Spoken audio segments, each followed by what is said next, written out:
If you grew up in a state like Minnesota, like me, you probably heard that owning a home is part of adulting. But right now, it's harder than surviving round 50 in zombies. And I'm going to explain exactly why with real numbers. Home ownership used to be the goal. Today, for most of us Gen Z, it's almost out of reach unless your situation is insanely lucky. I'm 24. I work as a first responder. I currently live in the state of Minnesota, and I'm going to be walking through why home ownership is so brutal. So let's just get into the facts in home price reality. And I'm sure this kind of varies nationwide, but at least in Minnesota, the medium home price right now is roughly $335,000 to $350,000 right now. And that's nearly the typical starting house price statewide. And especially when you get to the metro area, it climbs even higher. It's upwards towards $400,000 depending on where you're located at.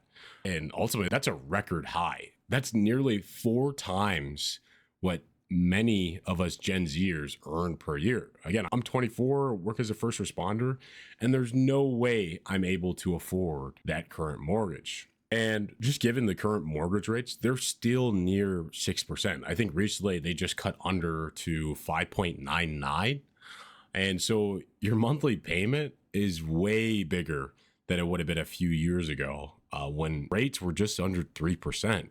You take into account my mom, for example, she bought a house back in 2013 for $100,000 at 3%, and her mortgage is maybe $1,200.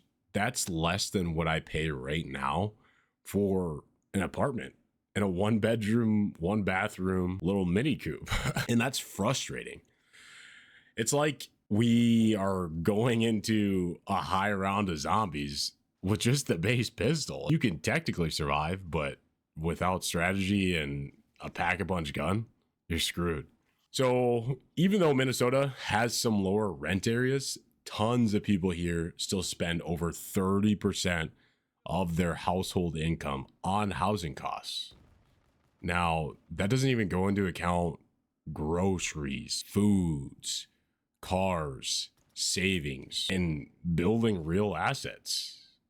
You take into account the metro area, homes that 10 years ago were affordable for the middle income buyers are now way out of reach because of rising rates and prices. A moderate income household that could afford a house near $350,000 at low interest would only get to about $280,000 if the rates jump. That's a massive shift in people able to purchase a house. Now, most lenders, I'll tell you this, still want a down payment somewhere between 10 to 20%. It's not to say it's not doable, but that's just most lenders. Now, that's if you want to avoid extra fees. On a $350,000 home, that's $35,000 to $70,000 before you even get household keys.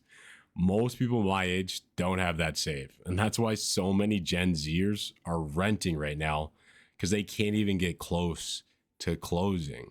And the thing about rent itself, it doesn't always play nice. I am literally dumping $1,700 every month into housing that never builds equity. That's roughly $18,000 per year, and I have no ownership or equity being built into a property. It's frustrating. Now, why does this matter for financial freedom? Here's why I'm real about not rushing into home ownership. It's not that I hate houses and I definitely want one in the future, but it's the idea that locking up most of my income and savings into one liquid asset really slows everything else down around me. For me personally, I'd rather use those funds to build other assets that work while I sleep. And that's part of the reason why I invest. I'm starting my own business. I'm creating content. I'm continuing my education, and I'm continuing to build scalable income streams instead of just having my mortgage payment that keeps me stuck trading my time for money. Now, at least for me in the state of Minnesota alone, more than 600,000 households spend too much on housing. And the state is actually one of the least affordable in the country. It's near the bottom of national affordability rankings. There's also a huge shortage of housing units, tens of thousands. which only keeps prices high and inventory tight. Now, some practical alternatives. This is where it kind of gets problematic. If you're watching this as a Gen Z, here's the honest playbook instead of chasing that traditional house dream. You build multiple income streams. Your 9 to 5 shouldn't be your only lever in this equation. Invest early. Again, especially for us Gen Zers, again, I'm 24, time is on our hands. Compound interest beats inflation. Also, save strategically for real assets, not just liabilities. I know for me, I eventually would like to own a home, and that's part of the reason I have money put in a high yield savings account. So eventually in the future, I'm able to put a down payment on a home.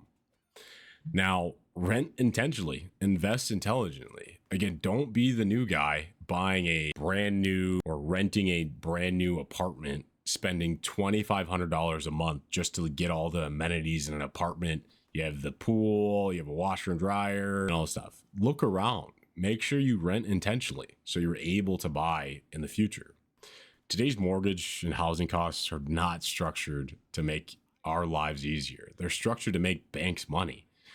But you can flip that script by letting your assets pay your bills, not the other way around. Owning a home someday isn't impossible, but it's not the only path. And for many of us across America, it's really not the best first move. When I think about long-term financial freedom, investments, and scalable income first, homes can be part of our wealth later, not the thing that delays your freedom.